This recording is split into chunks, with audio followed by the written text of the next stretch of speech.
And then some other things that under the radar not get a lot of attention in the West is the United States just approved a new arms sale, not no surprise there. And there are, I think a few days ago, 27 arms dealers was gathering in Taiwan. Okay.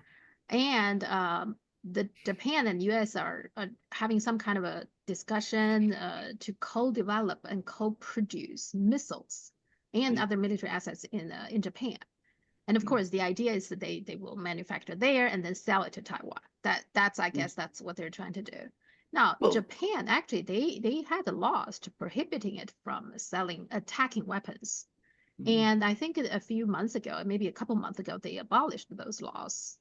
And it seems like there is a purpose for that because now we see they are discussing with the US and they already have some kind of initial agreement. Now, all these are very troubling to me. What's your take on that? well, they're incredibly troubling altogether. I'm very, very sad about the direction Japan is taking. By the way, I used to work with a lot of Japanese people way back in the 1980s. At that time, I remember that they were very committed to their constitution, which seemed to be in those days a constitution of peace. Of course, I some of the people I interacted with had been Japanese soldiers during the Second World War, including one in particular who'd fought in China and who was absolutely tormented by the memories of things that he'd seen in China and things which he had himself done. Just saying.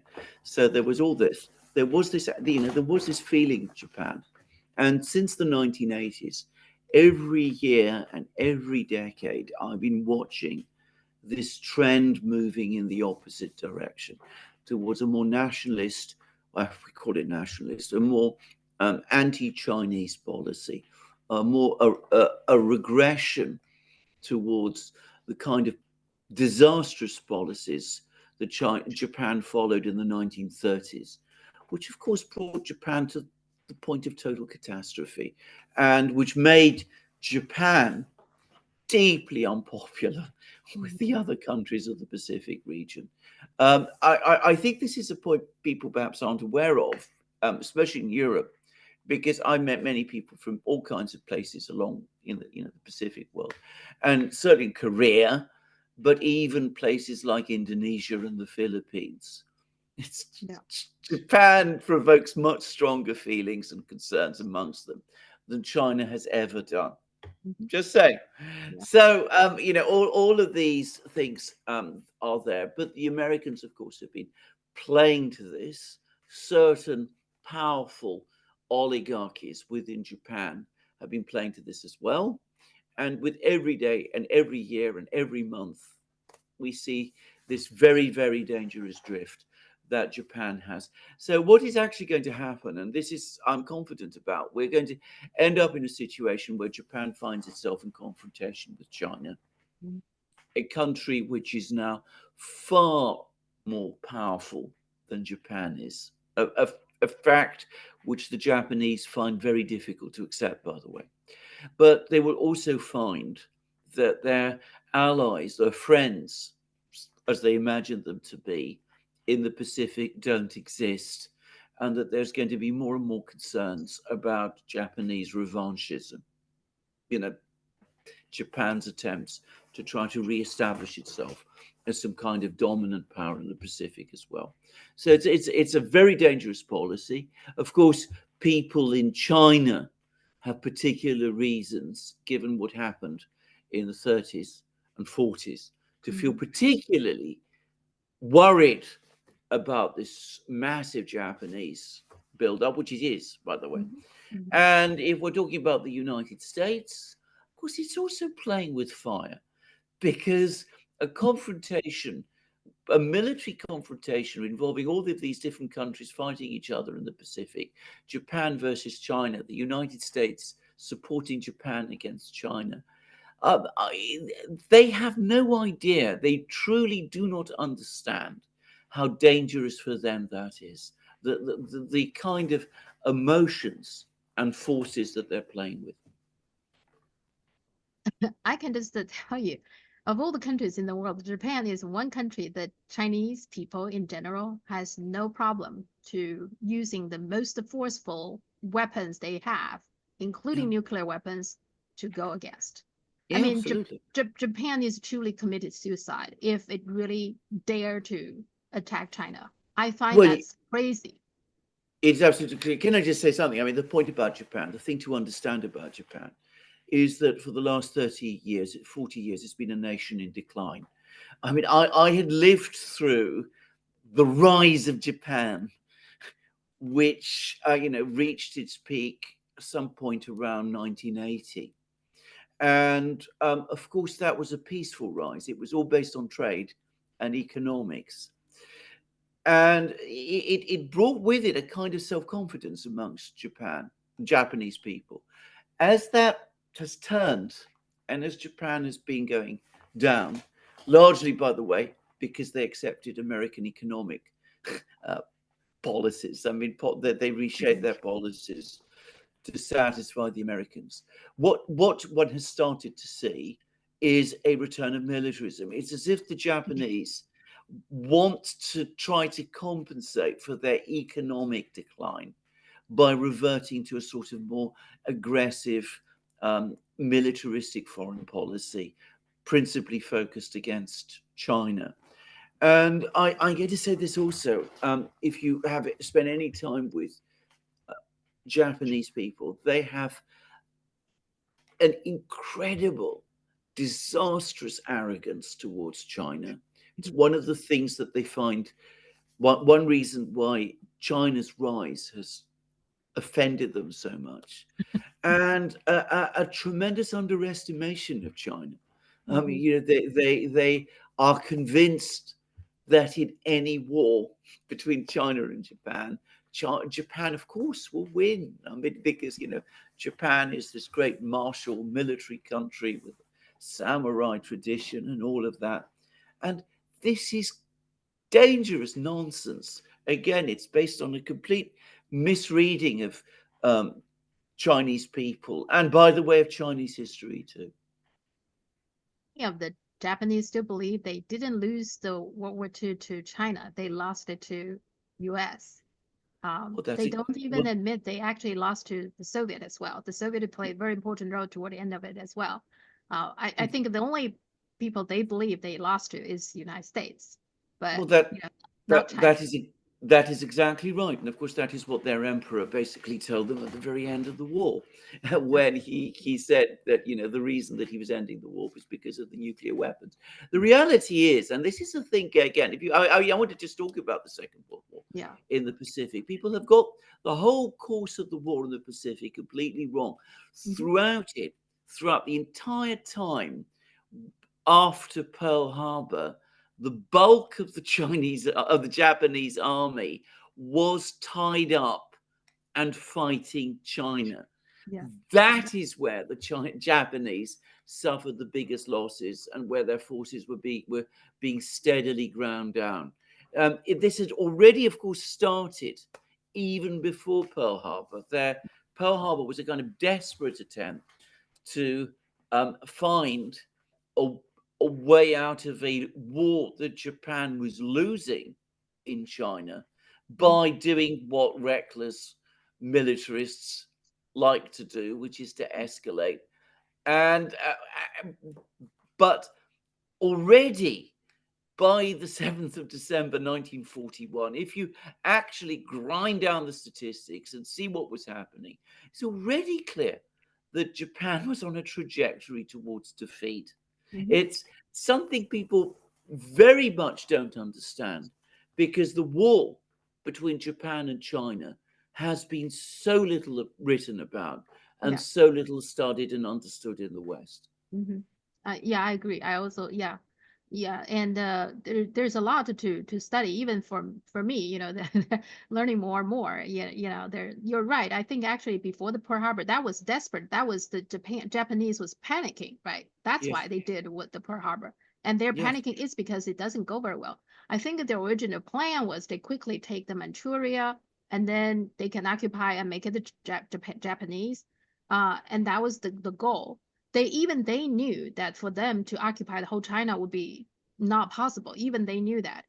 But first of all, the Manchuria themselves are not very easy to occupy. There are lots of Mhm. resistance, of course. And also the rest of the China really angry about this whole thing. And so, and then they, I think in Tokyo, they kind of somewhat lost control of their own front line military. The military Yeah, just keep on fighting and yeah, taking over the place. And then they got stretched thin, etc. I mean, the whole thing got yeah. kind of out of control, right? And at that point, they were like, okay, and they're afraid of losing their oil, etc., from the U.S., etc. And that's what eventually caused. Absolutely. Yeah. This is exactly correct. I mean, the point was they took on China. They were very confident. They were again very overconfident that they would quickly defeat China. Mhm. And it was a very difficult time in China. There was the Kuomintang government, which is corrupt and very Yeah. unpopular, Mhm. and very incompetent at many levels. There was a huge amount of resistance to that government within China, as everybody knows. There'd been that previous period of the warlords. But of course, what they didn't expect and anticipate was that there would be a tremendous mobilization of Chinese society to resist them. And the moment that happened, the whole expedition, the whole plan to establish some kind of dominance in China began to go catastrophically wrong. So they had to find a way out. They had to, as you correctly say, control their military, but Mhm. also get themselves the resources to Yeah. continue the war. And that was why they expanded the war in the way that they did. And of course, in doing so, they provoked the Americans, and that meant that they had a naval war as well as a land war, Mhm. and they ended up losing both. And the extraordinary thing is, you're absolutely right about the role that the Russians played at the very end, the so-called Manchurian campaign. Yeah. But, and this is, by the way, very well understood in Russia itself. The Russians know perfectly well that the Japanese army they defeated in Manchuria was already a defeated army. It was an army that was a shadow of the force it had been, a couple of years before, say in 1939, when the war with China had only really just begun. So it was China that was the core of the resistance to Japan. And again, this is not widely understood. Of course, a lot of this is confused because, of course, there was also in China at that time this um, conflict between the Kuomintang and the People's Liberation Army and the Mhm. Communist Party, and Mao and Zhou Enlai and all of these people. But so who, by the way, also increasingly more and more places led the resistance to the Japanese, which is again an aspect of all this story that isn't widely understood in the West. But the fact is, putting aside the Chinese people put aside their political differences, the overriding priority was to defend China and resist Japan. And one of the key factors in destroying the legitimacy of the Kuomintang government was that Chiang Kai-shek and his people were seen to be not only deeply corrupt, but that instead of leading the resistance to the Japanese, they seemed to be more concerned in pursuing their internal Yeah. struggle with the Communist Party and with the PLA.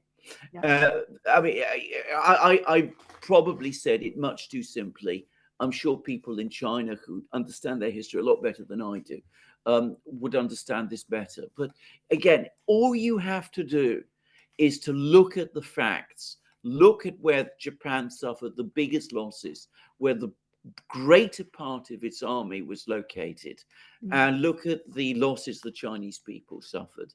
And it completely changes your understanding and perspective of the war that was fought in the Pacific in the 1930s and the 1940s. Yeah.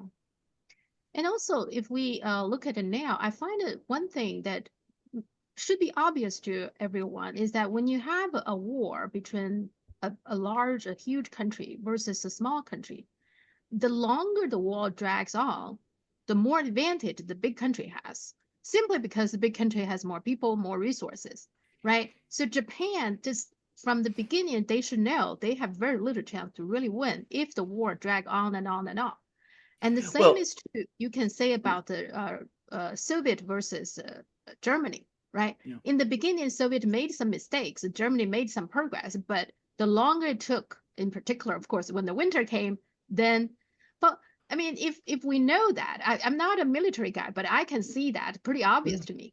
But if you know that, why would anybody today believe Ukraine can continue this war with Yeah. Russia, Well, right? it's the same. It's the same. It's the same cultural and racial arrogance. I mean, this is again, I think, difficult for Chinese people perhaps to understand that Europeans and Americans have the same kind of racial and cultural arrogance towards China, Russia, who are, Europeans of a kind.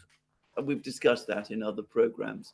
But the assumption is that the Russians are incompetent, that they're drunk, that their army is disorganized, and all of these things. And that when they win, they do so through sheer weight of numbers, and, because, they link hands and, Mhm. storm and machine gun posts. And even if tens of thousands of them die in the process. I mean, I used to read books like this in the West about the Second World War and why the Germans lost, because it made no sense that the Germans could possibly lose unless that was what happened. And in fact, it wasn't like that at all. And you're absolutely correct. Provided there is a spirit of resistance in the bigger country, provided the people are mobilized and feel that this is their struggle and their nation's struggle for survival, then you're absolutely correct. The smaller country will always lose against the much bigger one. That was just about true in Mhm. the Second World War between the Germans and the Soviets, but it was definitely true ultimately between China and Japan. Mhm. Japan was a much smaller country than China was at that time. And eventually the attrition was working against Japan. They were in crisis. They were losing in China. They knew it, but being near militarists, um, the modern version of the neocon, if you like, they had no reverse gear. Mhm. They became increasingly violent and murderous and cruel in fighting the war in China itself. And in their desperation, the only thing they could think of doing was expanding the war even more, uh, um, capturing all of these other territories, establishing a colonial empire in the Pacific, and thinking that they could use the resources of that empire to somehow prevail against China, which was Mhm. never going to happen. Yeah.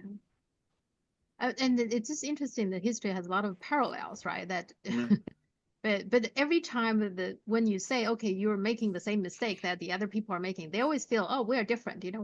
That's a different yeah. situation. They always feel that way. Yeah.